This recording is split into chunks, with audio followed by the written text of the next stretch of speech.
오늘 같이 읽으신 이 느헤미야 9장의 말씀에서는 앞에 부분의 상황이 이렇게 표현되어 있습니다. 사람들이 이제 다시 모여가지고 6시부터 아침 6시부터 9시까지 하나님의 율법책을 보게 되고 또 듣게 되고 깨닫게 됩니다. 그리고 9시부터 12시까지 이제 회개를 하게 됩니다. 우리가 하나님 앞에 우리의 마음과 행실이 떠나 있었고 우리만이 아니고 아브라함 때부터 하나님은 은혜를 베푸셨는데 우리가 하나님을 따라서 우리 선조들은 물론이고 우리들도 범죄함으로 살아왔습니다. 그러나 하나님은 우리를 내버려 두지 않으시고 끝까지 여기까지 붙들고 오셨습니다. 이게 오늘 보셨던 9장 전체의 그 내용입니다. 그래서 하나님이 어떻게 우리를 이끌어 오셨는지, 하나님이 이뤄낸 게 무엇인지를 말하고 있는 겁니다. 우리가 성경의 인물을 보실 때도 마찬가지지만 성경의 다양한 인물들을 보면서 누굴 본받아야 돼, 누구의 믿음을 또 본받아야 돼 얘기를 하지만 사실은 성경이 이런 인물들을 하나님이 어떻게 만지셔서 어떻게 이뤄내셔서 하나님의 그 크심이 무엇인지를 드러내기 위해서 성경들의 인물들이 있었던 겁니다. 오늘 본문에서는 이스라엘 전체 역사가 하나님의 이 은혜를 받을 만한 자격이나 조건이 없는데 하나님이 친히 떠나지 아니하시고 하나님이 약속하셨기 때문에 하나님이 이루어내신 것이다. 오늘 특송하셨듯이 모든 것이 하나님의 은혜다. 우리의 공로는 없다. 내가 애써 행했지만 바울이 고백했듯이 나의 나된 것은 내가 그 누구보다 수고하고 헌신했으나 나의 나된 것은 하나님의 은혜고 하나님의 은혜가 이 일들을 이루도록 허락하셨다. 그래서 모든 영광과 존귀와 찬양을 경배를 하나님께 드리고 있는 것입니다. 그래서 우리도 하나님이 부르신 우리의 삶 가운데 또 교회의 사역 가운데 허락하신 모든 일터와 모든 상황 가운데 하나님만이 높임 받으실 수 있기를 바랍니다. 이 회개의 내용을 고백할 때 또 어떠한 표현들이 들어있냐면요, 하나님의 공의라는 게 이제 표현됐습니다. 하나님의 공의. 앞에서는 노하기를 더디하시고 은혜로우시고 용서하시고 용납하시고 받아주시는 것도 있지만 우리가 이런 고통을 당하고 있는 이유는 바로 하나님의 공의, 심판, 형벌의 결과로 이방 땅의 종이 되어서 살았습니다. 맞습니다. 우리의 잘못이고 그 형벌이 이 세상의 나쁜 사람들 때문에 이 일을 당한 게 아니고 하나님이 그들을 몽둥이로 사용하셔서 우리들에게 허락하신 겁니다. 아담과 하와로 보자면 우리가 하나님이 먹지 말라고 한 그 선악을 알게 하는 나무 열매를 먹어서 우리가 이 일을 당했습니다. 이 죽음과 그 고통을 우리가 받게 됐습니다로 회개하는 겁니다. 그래서 이 하나님의 공의와 은혜라는 것이 같이 표현되어 있습니다. 사실은 둘 중에 하나만 표현하는 게 맞습니다. 공의의 하나님이시든지 은혜의 하나님이시든지. 공의, 죄를 못 보시는 거죠. 허락하지 않으시는 겁니다. 그 결과를 받도록 하시는 겁니다. 심판으로 요약되죠. 은혜는 용서하고 다시 용납하는 거죠. 심판이면 심판이고 용서면 용서인데 이 둘이 같이 있을 수가 없는 겁니다. 한 사건이나 안건이나 어떤 일들에 대해서 내가 너를 용서한다 하든지 아니면 너를 심판하겠다 하든지 둘 중에 하나잖아요. 근데 하나님은 그 둘 다를 갖고 계시대요. 그래서 그 우리들의 회개라고 하는 것은 그 하나님에 대한 설명입니다. 공의의 하나님이 받으시고 심판의 하나님도 받으시고 은혜의 하나님도 받습니다. 근데 이 만족이 어디서 이제 풀어지고 설명되어지는 거냐면 예수 그리스도께서 짊어지신 십자가 사건입니다. 하나님은 죄를 그냥 넘어가시는 분이 아니고 그래 내가 너 죄 없다고 여겨줄게 이렇게 말씀으로 넘어가는 분이 아니고 그 형벌을 내리시고 마는 겁니다. 자신의 아들을 십자가에서 대신 죽게 만들어 버리신 겁니다.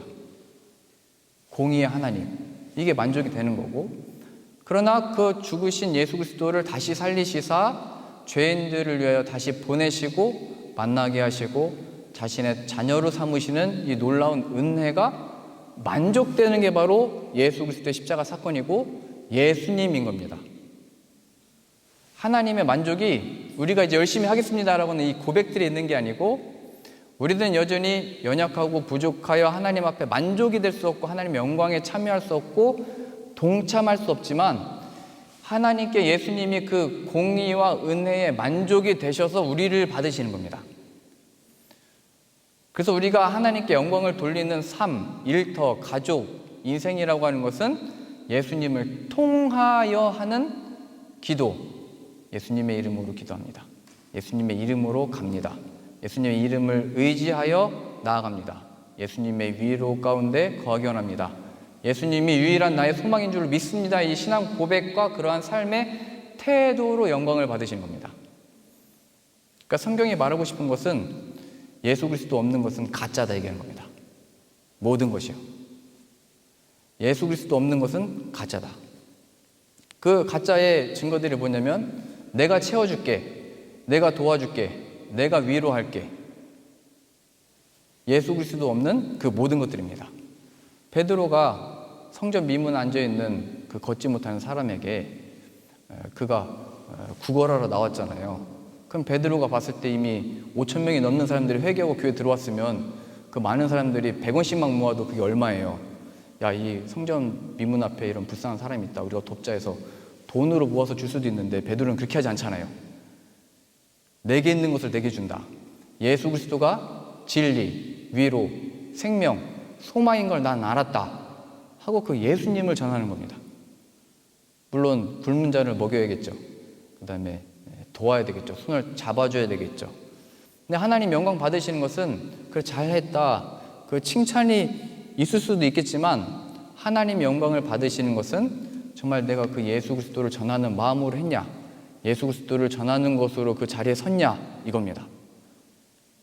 빌립보서에 의하면 모든 무릎이 예수 그리스도 이름 앞에 무릎을 꿇고 예수님의 주 되신 것을 고백하는 것으로, 그러한 삶과 삶의 태도로 영광 받으신다고 표현되어 있습니다. 우리의 재물이나 물질로 영광 받으시고 기뻐하시는 게 아니고, 만족하시는 게 아니고, 예수 그리스도를 통한 그러한 헌금, 찬양, 고백인 것입니다. 오늘 성경이 그걸 계속 얘기하고 있는 겁니다. 그러니까 하나님에 대한 설명을 너 한번 해봐. 너의 삶에서 하나님이 어떤 분이야? 이렇게 세상과 믿는 자들이 물어볼 때 예수 그리스도가 결코 빠질 수 없다는 얘기예요. 그 예수 그리스도가 빠지면, 야, 하나님은 무서운 분이야, 심판하시는 분이야, 이거만 나오든지, 아니면 은혜로우셔가지고 우리가 어떤 죄를 졌더라도 용서받을 수 있어로 나오든지, 물론 틀린 말은 아니지만 부분들인 거예요. 그 만족과 역사와 성취가 예수 그리스도 안에서 이루어졌다까지 가는 것이 바로 하나님이 만드시는 간증의 내용입니다. 더 놀라운 것은 우리가 하나님을 나타내고 성령을 받아서 증인이 됐을 때 훌륭하고 능력이 있고 힘 있는 것을 하나님은 설명하고 싶지만, 오늘 본문에서도 표현하고 있듯이 이스라엘 백성들은 그렇지 못했는데 그들의 역사를 통하여 공의의 하나님과 은혜의 하나님이 설명되어지고 있습니다. 이건 굉장히 저에게도 그렇고 우리들에게 위로입니다. 이스라엘 백성들은 실패했는데 그 실패한 이스라엘 백성들을 가지고 하나님 자신을 나타냈다고요. 나는 공의의 하나님이야, 나는 은혜의 하나님이야를 나타내는 재료가 이스라엘 백성들의 다 말하기 힘든, 다른 짓을 한, 다른 길로 갔던, 죄로 가득했던 그들의 역사가 쓰임받고 있는 겁니다. 우리가 지난주에도 보셨듯이 요셉의 형들은 요셉을 팔아버렸으나 그것이 그들을 구원하는 자로 돌아오듯이, 이 역사 속에서 증인으로의 재료는 나 힘있다, 나 치료받았다, 나 능력 얻었다로서 하나님이 확인케 하시는 게 아니고, 이 죄 많던 백성들의 이름을 통하여 역사하시고 일을 하셨다는 겁니다. 그러니까 문제는 내가 이런 능력이 없기 때문에, 내가 이런 자격이 없기 때문에 하나님이 일하시지 않을 거야 라고 하는 그 자만과 교만이 꺾이는 겁니다. 이스라엘 백성들은 그 속에서 다만 회개하였고 회개하는 그 백성들을 통하여 내가 누군지 나타낸다 이렇게 하셨던 거예요. 문제는 우리 안에 이 예수 그리스도가 없다는 것이지 능력이 없는 것이 문제되지 않는다 말하는 거예요. 얼마나 우리가 못되고 죄가 많은지는 누가 물어보지 않아도 내가 설명하지 않아도 다 우리가 말하지 않아도 다 알잖아요. 인간이 어떤 존재인지. 근데 하나님은 그런 인간에게 예수 그리스도를 보내셨고 그 예수 그리스도가 간증이 되도록 누구나 남녀노소 상관없이 허락하셨다는 겁니다. 그게 이스라엘의 역사고 구약의 역사입니다. 구약의 인물들이 그렇게 많은 이유들입니다. 하나님 어떻게 이뤄내셨냐, 변화시켰냐. 그래서 이 인생의 가장 큰 간증은 야 하나님이 내 삶을 통해서 뭘 해내셨다가 아니고 나는 안 돼요 했던 나를 혹은 내가 할 수 있어요 했던 나를 하나님이 꺾어버리셨다. 내가 하나님 앞에 항복해버렸다. 내가 하나님 앞에 지난주에 보셨듯이 내가 먼지와 같은 존재라는 것을 발견하게 됐다. 저 산을 옮기는 어떤 기도의 능력으로서 확인하는 게 아니고 우리의 친구들도 우리들 알잖아요. 야, 너도 교회 다니냐? 이렇게 얘기할 때 그래, 내가 꺾여서 그래. 하나님이 나를 항복시키셨어. 그래서 나는 교회 나가는 거야. 죄인이기 때문에. 예수님이 필요해서. 그게 이스라엘인 거예요. 하나님의 백성. 죄가 가득했으나 반복하여 죄의 형벌과 심판과 이 어려움 속에 고통을 받고 있었으나 하나님이 그들을 부르셔서 예수 그리스도의 보혈로 깨끗게 하시는 겁니다. 그래서 우리들의 최고의 간증은 야 뭐가 됐어, 뭐가 이루어졌어, 기도 제목이 이루어졌어가 아니고 내가 정말 하나님 앞에 항복하게 됐다. 하나님 앞에 아무런 존재가 아니라는 걸 알게 됐다. 특송하셨듯이 모든 게 하나님의 은혜 아니고선 설명이 안 된다. 그 은혜의 중심에 예수 그리스도가 있다. 이게 증인된 고백입니다. 이것이 없이는 이렇게 갔던 거죠. 유대인들에게 또 헬라인들은 이 복음을 듣고서 야 예수 그리스도의 그 십자가의 죽음의 사건은 거리끼는 거다. 로마를 무찌르는 능력의 메시아로 와야지. 무슨 자기 자신도 구원하지 못하여 십자가 그 살인자들이나 그 형벌의 가장 가장 악한 죄수들을 형벌하는 방식이었대요. 십자가에 죽는 게. 어떻게 그게 우리 민족을 살리는 일이 되냐? 거리끼는 게 된 겁니다.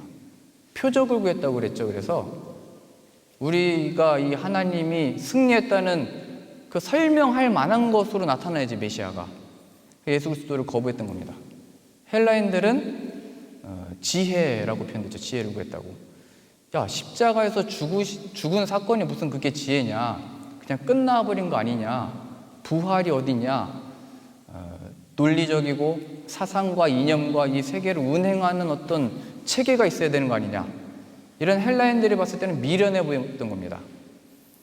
그러니까 우리들에게 주어진 구체적인 삶 속에서 답을 얻고 싶어 했던 거예요. 이 세상이 계속 변하고 변하는데 만족이 없는데 유대인들은 그러한 힘을 구했던 것이고 헬라인들은 지혜를 구했던 거예요. 이 세상에서 맞아, 이게 답이야, 이게 옳아. 근데 지금 세대는 다 돈으로 그게 설명되고 있는 거예요. 내가 어떤 사람인지가 돈으로 설명되어지고 내가 어떤 능력이 있는지도 돈으로 설명되는 거예요. 그런데 하나님은 그렇게 안 하신다는 거죠. 그래서 결국 이 성경의 표현에 의하면 그리스도 예수의 사람들은 예수 그리스도의 십자가에서 예수님이 죽으셨을 때 그 정욕과 탐심이 함께 못 박힌 자다라고 표현됐습니다. 정욕과 탐심은 정욕은 내가 지금 이루고자 하는 그것 당장, 탐심은 내가 그것을 얻어서 만족을 얻고자 하는 것. 그러니까 정욕과 탐심을 따라서 산다는 것은 육체를 따라서 산다는 건데 나를 섬기면서 산다는 겁니다. 그 누구도 나를 섬기면서 사는 것에서 자유할 수 없고 그 정욕과 탐심의 결과가 바로 하나님을 떠난 죄의 자리인데 누구도 거기서 자유함을 얻을 수 없는데 오직 예수 그리스도의 십자가의 보혈만이 거기로부터 자유를 얻게 한대요. 이게 좀 더 구체적으로는 이 정욕과 탐심이 어떻게 나타나냐면 나는 이런 사람인데, 나는 이래야 하는데, 또 하나님 보시기에도 이래야 마땅한 존재인데 여기서 자유할 수 없는 거예요. 아버지가 누군데, 내가 어떤 공부를 해왔는데, 어떤 직장에 있는데, 근데 내가 그렇지 않은 존재인 것이 예수 그리스도의 십자가의 보혈 앞에서 나타나는 겁니다. 내가 생각하는 나의 모습, 그게 기대가 될 수도 있고 내 꿈이 될 수도 있고 그 어떤 모습이 될 수 있는데요, 저는 이것을 좀 구체적으로 경험했던 순간이, 그 목사님들 그 회의를 하면 제가 늘 그 순종적인 모습이어서 목사님들이 많이 아껴주시고 사랑을 하셨던 것 같아요. 근데 어느 순간인가 자꾸 저도 욱 했던 것 같아요. 그래서 제가 욱 했어요. 그리고 나서 회의가 끝나고 나서 내가 왜 그랬지? 나는 그런 사람이 아닌데, 지금 평생 내가 지금까지 해왔던 내 모습이 아닌데 로 확 잡혀버린 거예요. 제가 그 다음날 그 집회에서 대표 기도를 하기로 돼 있었거든요. 근데 제가 그 기도를 못 하겠는 거예요. 저의 그 사로잡힌 이 모습 때문에. 나는 그런 존재가 아닌데 어떻게 해야 되지? 시간을 되돌릴 수도 없고 이미 엎질러진 물을 어떻게 주워 담지? 제가 저를 아주 이렇게 사로잡혀가지고 어떻게 못 하겠는 거예요. 한참 그러고 있다가 하나님 어떻게 됩니까? 내일 기도도 해야 되고 이미 물은 엎어졌고 주워 담을 수도 없고 어떻게 됩니까? 근데 순간 하나님이 주신 마음이, 그래, 내가 그래서 내 아들을 보낸 거다. 예수 그리스도가 내가 생각하는 네가 어떤 존재인지 다만 그 사건은 드러났을 뿐이다. 너 착한 척하지 마. 너 숨기지 마. 너 속에 뭐가 들어있는지 내가 너를 드러냈다. 그러니 내 아들에게로 가라. 그래서 예수 그리스도께서 십자가에서 죽으신 그 사건이, 이런 내 정욕과 탐심의 결과, 내가 나를 만들려고 했던 어떤 꾸며져 있는 나의 모습을 거기 십자가에서 못 박히는 게 이제 그려지면서, 그래, 이게 죽어야 되는구나. 내가 나를 나타내려고 했던 거구나. 사람들 앞에서, 모임에서, 집회하는 순간에도 가리고선 하는 거잖아요. 제 정욕과 탐심이 죽기 원합니다. 나는 이래야 돼 했던 그 모습도 죽기 원합니다. 오직 예수님의 사람으로 살아나기 원합니다. 기도하면서 순간적으로 자유함을 얻게 됐어요. 그래서 편안한 마음으로 기도를 다시 써서 대표 기도를 하고 이제 그 목사님들을 찾아가서 제가 여차여차해서 했습니다. 그렇게 나눴던 기억이 납니다. 오늘 우리가 우리 자녀들이 오늘 같이 예배 드리잖아요. 우리 자녀들을 바라볼 때도 기대가 컸던 시절이 있고 또 한숨만 나오는 순간들 있잖아요. 그게 항상 교차하더라고요. 근데 하나님의 관심은 우리 자녀들이 잘 될 거냐 못 될 거냐에 관심이 있다기보다는 내 자녀로 키우겠다, 여기에 관심이 있다는 거예요. 너는 육신의 아버지고 육신의 어머니이지만 내 영으로 충만케 해서 내 자녀로 길러내겠다. 그게 하나님의 음성이죠. 마치 야곱이 그의 아들들 중에 요셉을 가장 사랑했어요. 그래서 그만 채색 옷을 입혔대요, 요셉에게만. 다른 사람들은 색깔이 없었나 봐요, 옷이. 우린 다양하게 다 입잖아요. 그랬더니 형들이 오히려 요셉을 시기해가지고 팔아버리고 죽이려고 했던 거잖아요. 요셉은 자신의 육신의 노력으로 힘으로 사랑하는 아들에게 최선을 다했지만 사라져버린 거예요. 그래서 내 소망과 내 꿈과 내 사랑하는 아들이 없어졌다라고 생각했는데 한참 뒤에 십몇 년인가 지난 다음에 그가 애굽의 총리 대신이 되어 야곱과 그 자녀들, 하나님의 약속의 성취가 이루어질 이 백성들을 구원하는 자로 갑자기 나타나는 거죠.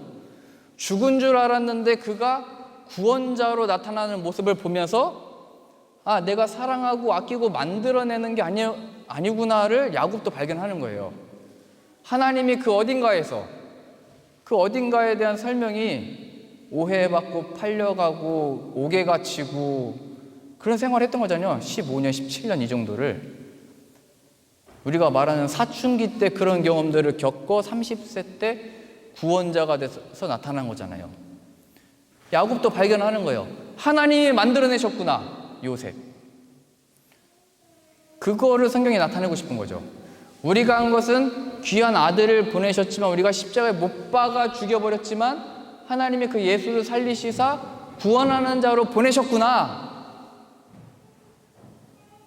성경이 그걸 말하고 싶은 거죠. 계속 공의의 하나님이셔서 우리도 바르게 키우려고 하고 옳게 키우려고 하고 말씀대로 살아라 얘기했지만, 그 키울 능력이나 어떤 힘이나 이게 우리들에게 있지 않대요.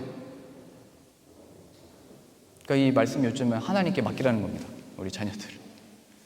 우리 자녀들에게 빚진 것도 못해준 것도 여러 가지가 있어서 마음이 절절하지만, 우리가 자녀들에게 빚진 것은 복음밖에 없는 거예요. 다른 건 다 줘도 그래서 키가 자라고 이제는 먹으면 살로 가잖아요. 그러니까 이제 우리들 자녀들에게 필요한 것은 복음이라는 거예요. 예수 그리스도. 여기 교회 오면은 교회 위에 닭 한 마리가 올라가 있잖아요. 그게 원래 십자가가 있잖아요, 한국에는. 근데 거기 닭이 올라가 있어요. 제가 생각하기로는, 제 생각입니다, 십자가 의미와 그 닭의 의미가 같게 설명했었던 것 같아요. 예전에 구교와 신교가 하나로 있었을 때. 무슨 말이냐면, 베드로가 내가 예수님 지킬 겁니다, 끝까지 따라갈게요, 그런 어떤 파워풀한 열정과 무슨 그게 있었어요. 그런데 예수님께서는 닭 울기 전에 내가 나를 3번 부인하리라. 그래서 베드로가 살아있었다면 저 닭 보기도 싫었겠죠. 내가 그때 다짐했지만 죄인임이 드러났잖아요. 그러니까 원래는 십자가 앞에서 우리의 죄인인 것을 확인하는 거죠, 먼저. 그것처럼 베드로는 그 닭 앞에서 내가 하나님 앞에 내 의지나 결단이나 힘으로 영광 받으시는 게 아니지, 예수님이 잡혀가셨을 때 나는 부인하고 저저고 도망가 버렸는데 하나님이 그를 부활시키시사 구원자로 보내신 거지. 그래서 닭이 왜 올라가 있지 생각하실 때마다 이 공의의 하나님, 은혜의 하나님이 같이 있다는 것을 기억하셔야 됩니다. 예전에 제가 어떤 기도원에 갔었어요. 어렸을 때 교회 어르신들이 많이 여기저기를 데리고 다니셨는데, 그때 그 기도원이 어떤 기도원이었냐면 다 낫게 해줘요. 막 이렇게 주물러서 막 꺼내내고 막 해줘요. 그러다 보니까 아이들도 많이 왔는데, 아이들은 그 장면이 너무 쇼킹하죠. 그런데 이제 안수 기도를 받게 하려고 많이 갔어요. 근데 그 안수 기도를 받으려면은 사람이 너무 많으니까 받을 수가 없어서 예배 마치고 나올 때 달려가야 돼요. 그래서 야 성원아 달려라, 누군가 저한테 그랬어요. 근데 저는 달리지 않았어요. 저는 의심이 항상 많기 때문에. 그래서 그때 제 친구들이 가서 달려가서 안수를 받았거든요. 그리고 저도 이제 한번 보고 싶었죠. 나중에 누가 성적이 더 좋나. 근데 성적이 저보다 안 좋았거든요, 그 친구들이. 그러니까 세상은 예수 그리스도에 대한 그 영의 어떤 충만함 없이 그 정욕과 탐심을 자극해서 좋은 거 해줄게, 내가 더 위로해줄게, 더 나은 거 줄게, 거기에 빠져든다는 거예요. 근데 더 이상 우리가 그 어떤 은혜나 영광이나 무엇을 체험하기 위해서 더 이상 찾아다닐 이유가 없대요. 아들을 보내셨대요. 그래서 그 아들을 받은 자녀들이라면 앞으로 어딜 가든지 거기가 메마른 곳이라면 이제 샘물이 터져 나오는 곳이 되고, 우리가 받는 그 발걸음, 도착하게 되는 곳이 복받는 자리가 되는 거래요. 아들을 보내신 것을 기억하래요. 오늘 이 이스라엘 백성들은 죄로 가득했습니다. 회개할 것밖에 없었습니다. 그런데 그것이 재료가 돼서 공의의 하나님이 설명되어지고 은혜의 하나님이 설명되어지고 있습니다. 우리 자신이 죄가 많고 하나님 저는 이 상태를 할 수 없어요 라고 하는 그 상태가 교만인 거예요. 이런 저를 불쌍히 여겨주셔서 나의 이 삶과 인생과 자녀와 이 모든 것을 통하여 하나님이 나타나기 원합니다. 이 일을 위하여 십자가의 사건이 있었고 예수님을 보내주셨으니 예수님으로 충만케 해주십시오. 그 순간에 우리가 자녀에게 줄 수 없었던 참된 위로와 평안과 기쁨과 영광과 승리가 우리와 자녀들에게 주어질 줄로 믿습니다.